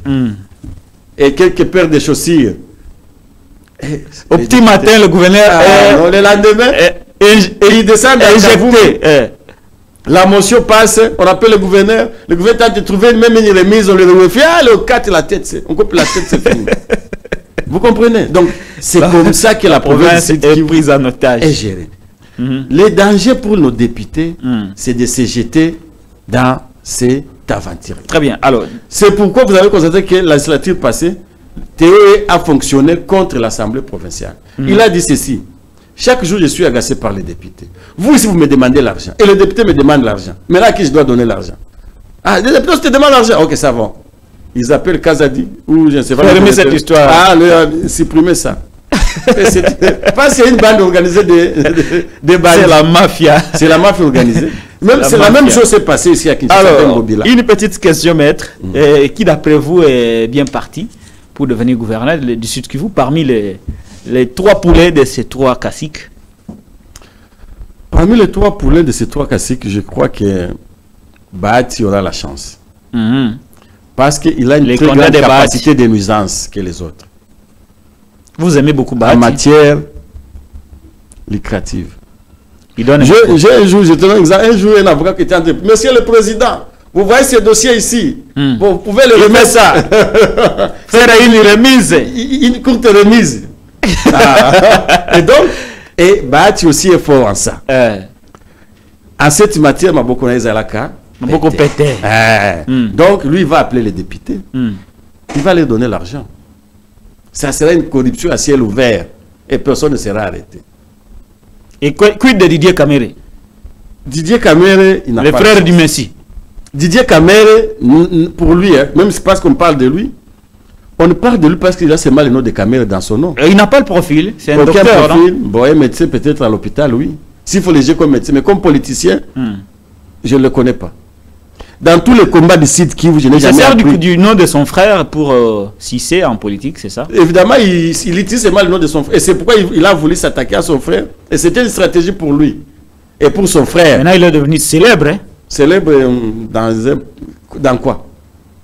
Il n'est pas célèbre. Candidat il n'est pas célèbre. Qui s'oppose à son frère. Vous avez parlé de lui ici parce que Kamere est connu à Kinshasa. Mais il y a des gens célèbres là-bas aussi que vous ne parlez pas parce qu'ils n'ont pas de nom qui chatouillent. Vous comprenez? Donc, à part le fait d'être le frère de Kamere, il n'y a rien à proposer. Il n'y a plus rien. En tout cas, pour moi, je ne vois pas un député. Sauf si la stratégie de Kamere est cessée, c'est ce qui peut faire qu'on le vote. Mais Kamere aussi, on sait qu'il ne donne pas l'argent facilement. Et donc, l'autre, les Maradona, risque de les dribbler.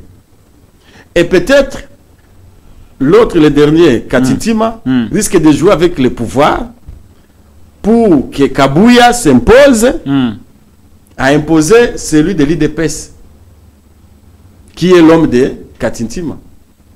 C'est ça, parce que ça, sa carte. VK joue avec une stratégie d'opposition. Bahati compte sur son argent. Katintima compte sur l'IDPS. Ah, la bataille est vraiment compliquée là-bas. Voilà, merci beaucoup, maître. Et pendant ce temps, le peuple et la province du Sud qui vous n'y est pas. Selon vous? Non, c'est ça la vérité. Et peut-être 2 ans plus tard, si leur schéma aboutissait, on ira là-bas, tu trouveras que même les potopotos qu'on a laissés, c'est devenu plus pire que ça. Ah, j'étais à Bukavu pendant la campagne de Moïse Katumbi. Une ancienne belle ville, mais c'était sous la pluie, très pénible de regagner notre hôtel. Mais bon, c'est ça la réalité du Congo. Mais à Goma, par contre, c'est très beau. C'est très beau. Même quand il pleut, vous ne vous rendez même pas compte qu'il a plu. Bon, peut-être aussi parce que Goma, c'est une ville, le sol est argilé. Oui, mais c'est aussi très bien aménagé, très urbanisé, très bien construite, elle est propre. Donc, en tout cas, je risque d'aller passer ma retraite à Goma. Bon, c'est pas ça le sujet. On va finir, maître Alain Chamavou, toujours dossier procureur. Procureur Vonda Pekisi, Mambitali, commérage, commentaire, tout ce qui est dit autour du dossier Chéribé Okende. Alors, il instruit ses services, Bachaye Maboko, Bamimaïna prison pour faux bruit.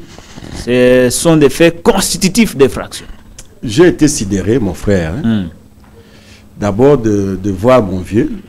C'est votre vieux? C'est mon vieux. Vous connaissez le procureur Vonde personnellement? Oui, je le connais personnellement. Quand je prêtais serment au barreau du Sud Kivu, il était là comme pro-rep du parquet de grande instance de Bukavu. Après, il est monté, il était avocat général. À Bukavu, à l'époque de Mukonkole, procureur général. Plusieurs dossiers. J'ai allé rencontrer. Nous avons même... En tout cas, j'ai son numéro. Il a aussi mon numéro. Donc, c'est mon vieux. Vous connaissez? On se connaît. Il m'a déjà invité. Il nous fait peur, hein? Bon, il m'a un jour réussi chez lui à la maison. Donc, pour dire que je le connais. Ici à Kinshasa? Ici. Ah oui, vous avez des relations avec lui. Donc, je le connais, c'est mon vieux. Mais j'ai été sidéré de constater, d'abord, dans ces dossiers-là. Vous savez que la magistrature, elle est hiérarchisée. Et lui, il est au sommet de la magistrature. C'est lui le premier magistrat. Bon, à part le président qui est magistrat suprême, mais c'est lui le premier magistrat du parquet. Dans l'arsenal judiciaire ou du palais de justice. Le dossier Okende a été instruit au parquet de grande instance de Gombe. Et il y a ce qu'on appelle l'unicité du ministère public. Et ce principe-là d'unicité du ministère public voudrait que le magistrat qui a instruit le dossier soit celui, d'abord, qui puisse soutenir l'accusation. Celui qui a auditionné toutes les personnes dans cette affaire, ce n'est pas au parquet général ici de cassation. C'est au parquet de grande instance de Gombe. Donc c'est le procureur de la République, j'oublie son nom, Issofa, qui devait être là où je vis mon vieux Vonde en train de parler. Vonde, il est au sommet, ne pouvait pas parler. Il ne pouvait pas. Il ne pouvait pas d'abord parler. Le fait d'avoir de parler dans cette affaire-là, ça m'a scandalisé. Comme mon vieux, que je connais, un magistrat. Ça m'a scandalisé. C'est le prorep Issofa qui devait parler, pas celui qui a instruit l'affaire. C'est lui qui connaît le dossier. Ah oui, à la limite, le PG pouvait peut-être y ajouter son directeur de cabinet s'il voulait apparaître. Il envoie son directeur de cabinet, qui est magistrat.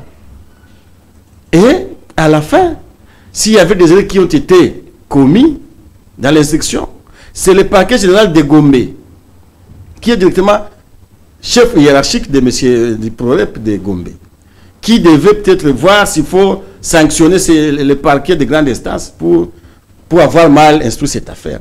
Mais maintenant, aujourd'hui, s'il faut sanctionner la qui sera sanctionné?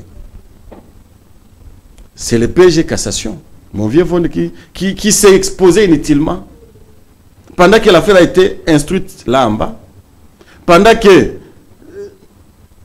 le PG Gombe, là, qui devait voir si les choses étaient bien faites, et a fait lui faire rapport.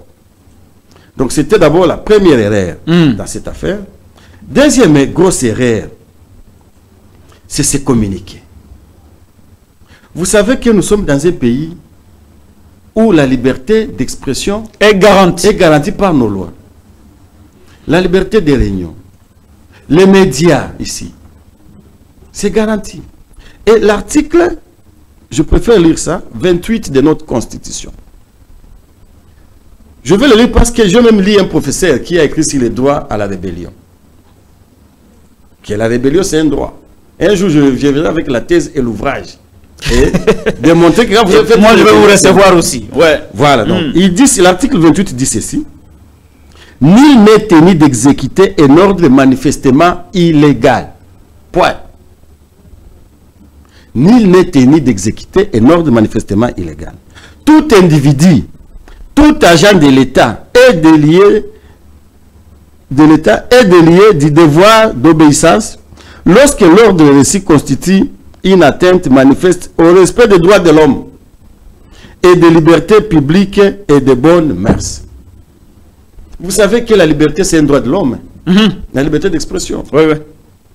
Le droit à l'information, c'est un droit de l'homme. Alors, on interdit aux journalistes d'informer les gens de la décision prise par les parquets général. Donc, on voudrait que la décision reste, mais que personne ne sache que la décision existe. Et que si vous, la presse, vous informez aux gens que le procureur général près la Cour de cassation a dit qu'aucun de s'est suicidé, que ça devient un faux bruit. Vous savez que l'article 149 de cette même Constitution dit ceci. Le pouvoir judiciaire est indépendant du pouvoir exécutif et du pouvoir législatif. Il est dévolu aux cours et tribunaux qui sont la Cour constitutionnelle, la Cour de cassation, le Conseil d'État, la Haute Cour militaire ainsi que les cours et tribunaux civils et militaires. La justice est rendue sur l'ensemble du territoire national au nom du peuple. Au parquet, vous dites que M. Okende s'est suicidé. C'est bon. Quand vous faites ça, vous rendez une justice. Vous la rendez au nom de qui? Au nom du peuple. Et vous voulez que ce peuple-là ne puisse pas avoir un œil regardant. Ne puisse pas critiquer la décision. si elle est bien rendue à son nom ou elle est mal rendue à son nom. Il ne doit pas s'exprimer. Vous lui refusez ça. Le faire serait... Vous transformez cela en faux bruit.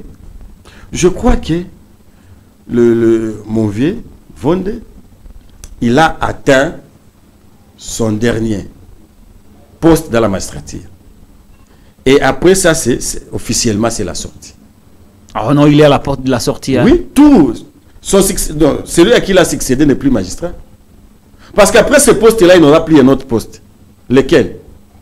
Il n'y en a plus dans la magistrature. Et il ne peut se caractériser que par des actes qui vont l'immortaliser. Pour dire que M. Vonde Mambou est passé ici et voici ses empreintes qu'il a laissées. On va les lire dans les annales. Et vous savez que chaque rentrée judiciaire, il y a les discours du procureur général près la Cour de cassation. Et ce discours-là, ce qu'on appelle le mercurial, est sous forme de boussole qu'il donne, des instructions qu'il donne à ses collaborateurs. Vous comprenez? Et maintenant, quand vous venez défendre une chose, vous êtes le sommet, les autres vont vous suivre. Et c'est très dangereux. On préfère que ce soit le prophète parce que le prophète de Gombe peut faire ceci, mais celui de Mathieu. Lui, il est en dernier ressort, il peut toujours agir. Hein. Vous comprenez? Au cas où c'était le prophète. Hein. Voilà. Et maintenant, pour sanctionner, ce n'est plus la personne qu'on doit sanctionner. Et dans cette situation ici, le président de la République est mis en jeu. Parce qu'il devient maintenant l'autorité supérieure. Des vieux Vonde. Des vieux Vonde, oui.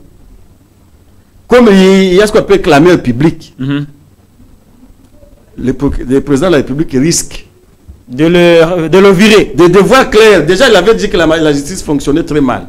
Non, pas très mal. Il avait dit que la justice était malade. Ah, elle ne fonctionne même pas très mal, mais elle est malade. Elle est déjà malade. Donc, peut-être qu'il risque de se retirer. Parce que déjà, tout le monde commence à citer les régimes en place. Le président ne voudra pas que le régime mange toujours ses propres enfants. Ah oui. Et mon vieux s'est exposé inutilement. Dans ces pays, on a vu un directeur de cabinet du chef de l'État être arrêté. On a vu un conseiller spécial être arrêté. On a vu un conseiller privé du chef de l'État être arrêté. Est-ce que dans cette affaire un conseiller stratégique être arrêté. Donc, rien n'exclut que le régime peut tourner le dos à M. Vonde et le sacrifier. Je ne le souhaite pas, parce que c'est quand même... C'est votre vieux. C'est mon vieux. Mais ces erreurs-là peuvent être corrigées. Ces erreurs-là peuvent être corrigées. Voir, effectivement, il doit prendre la question à main. Parce qu'il y a l'opinion qui n'est pas d'accord. Ah oui, tout le monde. L'union sacrée, l'opposition, tout le monde n'est pas d'accord. Même à l'union sacrée, ils ne sont pas d'accord. Ils ne sont pas d'accord. Alors, qui ouvre une action disciplinaire contre M. Issofa. Non, mais c'est lui-même qui a porté les... Oui, mais il a dit les conclusions. Mais ça n'empêche. Ce sont les conclusions qu'on lui a données. Et il a encore la plénitude et il peut... Il peut se saisir de cette affaire et ouvrir une action contre le procureur de la République. Mais au lieu de le faire, lui, il est allé dans les communiqués menaçants. Non, n'en parlez pas, n'en parlez pas. Pas de commérages. Le fait même de dire de n'en parler pas, il a suscité les gens d'en parler. Voyez que nous en parlons maintenant. Voyez-vous? Espérons qu'il ne va pas nous faire arrêter. Parce qu'on n'a pas donné de faux bruits. Hein. Il y a pas de faux bruits. On n'a pas dit que... Nous n'avons pas refusé qu'aucun ne s'est pas suicidé. Je n'ai pas dit qu'il ne s'est pas suicidé. Non plus, je n'ai pas dit qu'il s'est suicidé. Mais j'analyse seulement les communiqués, les petites erreurs qui se sont commises et comment on peut encore se rattraper. Et pour moi, pour que le procureur général pour la Cour de cassation puisse se rattraper, c'est de vérifier réellement si c'est que les avocats de la partie prévenue, disons de la partie civile disent, si c'est la vérité. Si c'est la vérité, prenez ces dossiers-là, amenez ça au parquet de Matete, par exemple, au PGI Matete là-bas, et que donner d'autres nouvelles orientations. S'il y a des gens qui ont été libérés, qui devraient être arrêtés, on les arrête. C'est pour ça que la justice est là, pour montrer que ça va donner l'image que notre justice quand même a reçu une dose, qu'elle était déjà à l'agonie, elle était déjà dans les soins intensifs, et qu'elle vient de quitter les soins intensifs. Le peuple au nom de qui on a rendu la décision n'est pas d'accord. N'est pas d'accord. Donc lui doit changer. Et moi ici, je ne parle pas comme avocat, je parle comme un citoyen congolais. Très bien, merci beaucoup. Troisième élément, vous savez que le parquet ne rend pas de décision. Et que les décisions du parquet sont des décisions administratives. Donc, ce que le PG Cassation a fait là-bas, ce sont des décisions administratives sur lesquelles il peut toujours revenir. Si un ministère public décide de ce qu'on appelle classer les dossiers pour non fait non établi, pour fait non infractionnel, parce qu'on sait que le site n'est pas une infraction. Donc, il va classer les dossiers pour fait non infractionnel. Il peut toujours revenir sur cette décision là-bas et dire non. C'est comme s'il y a d'autres éléments, les ministères qui nous ont échappé. Le parquet, là-bas, ils n'ont pas bien fait le travail. Il prend les dossiers, il peut me l'envoyer à la cour, au parquet général, près la cour d'appel de Gombe, s'il veut que les dossiers restent, comme les faits sont produits à Gombe peut-être. Tout comme il peut toujours prendre ça et l'amener à Matete, pour que les procureurs de Matete puissent réinstruire davantage cette affaire et voir si on peut fixer l'affaire devant les juges finalement. Parce que tant que cette affaire-là ne sera pas fixée devant les juges, la polémique ne finira pas. Et qu'il n'y a pas une décision de justice, la polémique va rester. Elle va rester parce que c'est ce qu'on appelle déni de justice. Et c'est très grave. Quand nous sommes dans un pays dans lequel on refuse de juger les faits qui se sont commis, l'opinion est choquée.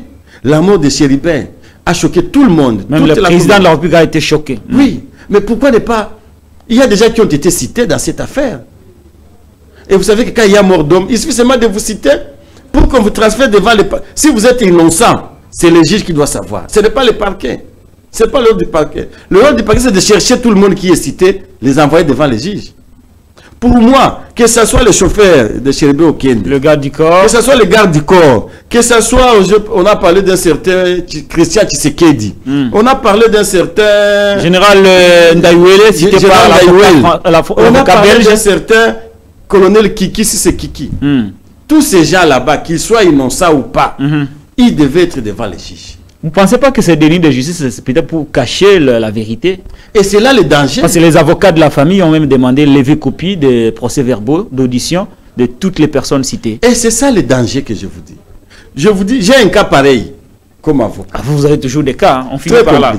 Le cas, c'est contre les Rwandais qu'on avait arrêtés ici avec pompe, comme quoi ils étaient envoyés par Kagame pour renverser le régime de Félix Tshisekedi. Ils avaient acheté une parcelle, je ne sais pas, vers Maluku, où ils devaient installer une arme. Comme Félix aime voyager, le jour qu'il voyage, on tire sur lui et il meurt comme Abiyarimana était décédé au Rwanda.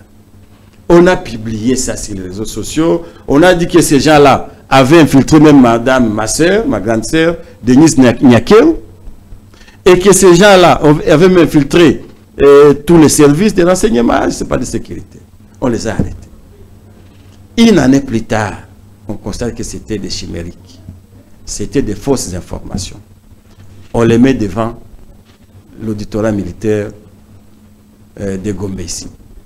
L'auditorat, on lit les PV vides. Où sont les preuves? Aucune preuve.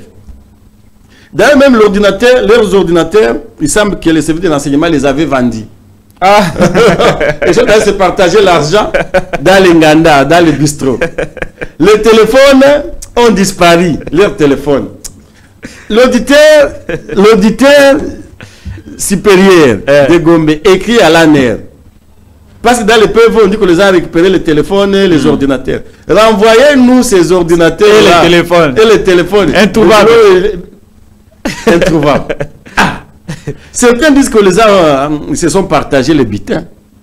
Mais ça, c'est que le service de renseignement. C'est sur ces services-là que nous croyons, nous Congolais, nous peuple congolais. Et maintenant, ces gens-là, l'avocat que je suis, j'ai fait une demande de lever copie. Des PV de l'ANER. De l'ANER, on nous interdit. J'ai demandé, ok, fixez l'affaire, comme vous aviez appelé les médias. Rappelez les médias pour dire que ces gens sont en train de comparaître devant les juges et on va les condamner. Rien, silence radio. Donc ils sont maintenant là-bas, on ne sait plus les libérer. Les Rwandais. Les Rwandais sont là à la prison de Makala ici. On ne sait pas les libérer. On ne sait pas les condamner. On ne sait pas les condamner parce qu'ils n'ont pas commis aucune infraction. Mais ça discrédite notre justice. Merci beaucoup, maître. Voilà les faits dans lesquels on a plongé notre justice. La justice et c'est pourquoi je dois m'adresser aux magistrats. Quel magistrat? Du parquet principalement et... Abievonde. Non. J'ai dit les magistrats d'une manière générale. Tous les magistrats. Vous chutez par là aussi. Je chute par là. Mes chers frères, vous avez choisi d'être magistrat de la République démocratique du Congo. Regardez comment on vous a avili. On vous a avili par ces pouvoirs par la politique. Et ce sont les mêmes personnes qui viennent devant la place publique vous critiquer. Parce qu'ils sont là, quand ils vous disent arrêtez tel, arrêtez Maître Alain, vous venez vous m'arrêter, même si vous n'êtes pas convaincu, vous dites c'est la hiérarchie. Mais demain, ils vont vous critiquer, vous dites non, la magistrature est malade ou la justice est malade. Parce qu'on sait qu'on vous manipule. Pourquoi ne pas prendre votre conscience et de rendre justice quand il faut rendre la justice? Je vais carrément citer par les derniers dossiers. C'est le dernier Peter Kazadi. Le dossier Peter Kazadi. Peter Kazadi à la cité du fleuve. Peter Kazadi s'approprie une villa d'autrui. Il vient avec un acte de cession. Donc une donation. Au motif que le promoteur de la cité du fleuve, M. Choudouri, lui avait donné une villa gratuitement. Un cadeau. Un cadeau. Choudouri écrit. Il dit non, ce type-là c'est un voleur, c'est un mafieux. On présente les documents à la justice. La cité du fleuve vient, il dit, Peter là-bas on ne le connaît pas. Cette villa on l'avait déjà vendue au propriétaire, c'est Paul Mvunangiza. Le ministère public, je le mets au défi, le ministère public prend un avis sur les bancs qui demande à ce qu'on condamne Peter Kazadi. Le ministère public a rendu une décision sur les bancs condamnant Peter Kazadi. Mais maintenant le dossier est pris en délibéré. Moi j'ai dit au juge, voici l'occasion de faire inscrire votre nom dans les annales de notre pays. Et donc votre décision là, si vous la rendez sans pression, en âme et conscience, vous aurez fait un bon travail pour la République démocratique du Congo. Mais si vous suivez celui qui a des millions, parce qu'il y en a maintenant déjà qui sont en train de voler les millions, ils sont ministres, tel gouverneur doit lui envoyer autant, tel doit lui envoyer autant. Si vous suivez l'argent sale, les mêmes personnes qui vont vous soudoyer avec l'argent sale, ce sont les mêmes personnes qui vont vous critiquer demain. Qui diront que la justice est malade. Est malade. Parce que déjà, et c'est qu'avec 10 000 $, 20 000 $, essaie d'avoir une décision. Si vous suivez les pressions, les influences politiques, que non, si je tranche en faveur ou en défaveur de tel, je cherche une promotion, au risque de m'imiter à Kanyama Kassese, où je n'aurai plus les Moupatas. C'est ça parce que les magistrats ne veulent pas quitter la ville de Kinshasa. Pendant que quand vous êtes magistrat, préparez-vous à aller travailler partout. Ils sont aussi victimes de beaucoup de pression politique. Hein, et c'est comme ça qu'on les utilise. On dit non, si tu ne fais pas ça, toi là, je vais tout faire pour t'envoyer à Kabia Kamwanga. Parce que là, on va te donner les frétins d'Agara. Il n'y aura même pas une poule. Très bien, on a fini. Et voilà, notre justice, nous voulons qu'elle soit vraiment indépendante pour que notre pays puisse quand même se relever de là où il est. Merci beaucoup, Maître Alain Chamavou. Le rendez-vous est pris pour la semaine prochaine. Je vous promets que chaque semaine, nous allons réserver 1h30 ou 40 pour Maître Alain Chamavou, qui n'utilise pas sa qualité d'avocat à l'émission, mais il est plutôt expert. Nous le recevons comme expert et comme aussi spécialiste à Makambwa Est Kuna. On en a toujours besoin des gens éclairés, des gens qui connaissent les dossiers. Prochainement, peut-être on va aborder l'apport de l'Ouganda dans cette agression, parce que le M23 est entré par là. Le M23 s'approvisionne par l'Ouganda, mais dans toutes nos dénonciations, on parle presque jamais de l'Ouganda. C'est un dossier qu'on va aborder plus tard. Merci d'avoir répondu. Peut-être avant, si vous me permettez, je vais dire que notre pays est sous les dangers. Parce que toute la région est en ébullition. Toute la région. Non seulement l'Ouganda, il y a aussi le Burundi. Et vous savez qu'entre Rwanda et le Burundi, il y a la question des Hutus et les Tutsis. Cette question a créé le génocide en 1994, où les Tutsis voulaient chasser les Hutus au pouvoir.